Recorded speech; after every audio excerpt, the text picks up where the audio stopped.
नमस्कार, स्वागत आहे तुमचं लॉजिकल जी के मराठी या यूट्यूब चॅनलवर. तर लाडक्या बहिणींसाठी आज अतिशय खुशखबर आहे. ज्या लाडक्या बहिणींना सुरुवातीपासून तर मार्च एप्रिलच्या हप्त्यापर्यंत रेग्युलर हप्ता मिळालेला आहे, अशा लाडक्या बहिणींसाठी पुढेही आनंदाचीच गोष्ट आहे. 1,70,00,000 पात्र लाडक्या बहिणींना या योजनेचा लाभ पुढेही अशाच प्रकारे सुरू राहील, असं वक्तव्य माननीय मुख्यमंत्री देवेंद्र फडणवीस सर यांनी केलेलं आहे. ही बातमी सविस्तर जाणून घेऊ. तत्पूर्वी मैत्रिणींनो, चॅनलवर नवीन असाल आणि चॅनलला अजून सबस्क्राईब नसेल केलं तर अशाच खात्रीशीर आणि महत्त्वपूर्ण बातम्या बघण्यासाठी चॅनलला पटकन सबस्क्राईब करत चला. त्याचप्रमाणे व्हिडिओ अतिशय महत्त्वपूर्ण आहे, सगळ्या लाडक्या बहिणींपर्यंत जास्तीत जास्त शेअर करा. कुठलाही प्रश्न तुमच्या मनामध्ये असेल तर खाली कमेंट करून नक्की कळवा. लाडकी बहीण योजनेची केवायसी पद्धत झाल्यानंतर जवळपास 1,70,00,000 लाडक्या बहिणी पात्र झालेल्या आहेत. ज्या लाडक्या बहिणींना मार्च आणि एप्रिलचा हप्ता मिळालेला असेल त्या बहिणी पात्र आहेत आणि त्यांना इथून पुढेही लाडकी बहीण योजनेचा हप्ता नियमित मिळणार आहे. तर लाडक्या बहिणींनो, अजिबात काळजी करू नका. तुम्हाला जर मार्च एप्रिलचा हप्ता आला असेल तर इथून पुढे ही योजना जोपर्यंत चालू आहे तोपर्यंत तुम्ही पात्र आहात आणि तुम्हाला हा हप्ता मिळणार आहे. आणि मे महिन्याचा हप्तासुद्धा लवकरात लवकर आता तुम्हाला मिळणार आहे, कारण आता जून महिना सुरू झालेला आहे. लवकरात लवकर मे महिन्याचा GR येईल आणि हप्त्याचं वितरणसुद्धा होणार आहे. तर ज्या लाडक्या बहिणी पात्र आहेत त्यांना काळजी करायची गरज नाही, त्यांना रेग्युलर हप्ता सुरू राहील.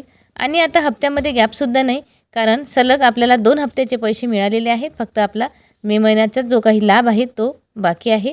तोही आता लवकरात लवकर येत्या जून महिन्याच्या 10 ते 12 तारखेपर्यंत आपल्याला मिळणार आहे. तर माझ्या लाडक्या बहिणींनो, ज्या बहिणी पात्र आहेत त्यांना काळजी करायची अजिबात गरज नाही. परंतु ज्या अपात्र बहिणी झालेल्या आहेत त्यांच्यासाठी सुद्धा आनंदाची बातमी आहे. त्यांचीसुद्धा पुन्हा फेर तपासणी होणार आहे. ज्या बहिणींनी KYC केली होती, ज्यांना सुरळीत हप्ते सुरू होते, फक्त मार्च आणि एप्रिलचाच हप्ता आलेला नाही, तर अशा बहिणींनी लाडकी बहीण योजनेचे जे काही निकष आहेत त्या निकषामध्ये ह्या बसत आहेत का, त्यांच्याकडे 4 चाकी गाडी आहे का, किंवा त्यांचे जे काही उत्पन्न आहे ते 2.5 लाखाच्या पेक्षा जास्त आहे की कमी आहे, याबद्दल फेर तपासणी होणार आहे. कारण काही तांत्रिक अडचणीमुळे त्या अपात्र झालेल्या असू शकतात. ज्या बहिणींची KYC झालेली आहे तरीसुद्धा त्यांना हप्ता आलेला नाही, अशा बहिणींची फेर तपासणी होणार आहे.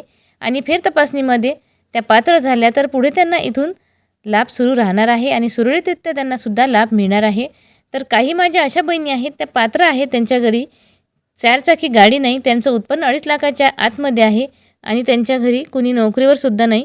तर अशा बहिणी तांत्रिक अडचणीमुळे अपात्र झालेल्या असतील तर त्यांच्यासाठी सुद्धा आनंदाची बातमी आहे. त्यांची फेर तपासणी होणार आहे आणि त्यांचा लाभ त्यांना पुढे मिळणार आहे.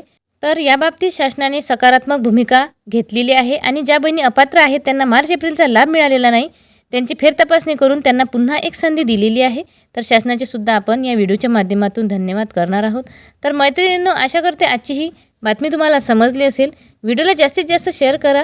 चॅनलवर नवीन असाल तर प्लीज चॅनलला सबस्क्राईब करत चला. त्यामुळे अशाच खात्रीशीर आणि महत्त्वपूर्ण अपडेट तुमच्यापर्यंत सगळ्यात आधी पोहोचतील. कुठलाही प्रश्न तुमच्या मनामध्ये असेल तर नेहमीप्रमाणे खाली कमेंट करून नक्की कळवा. तर मैत्रिणींनो, आजच्या या व्हिडिओमध्ये आपण इथेच थांबू. तोपर्यंत धन्यवाद.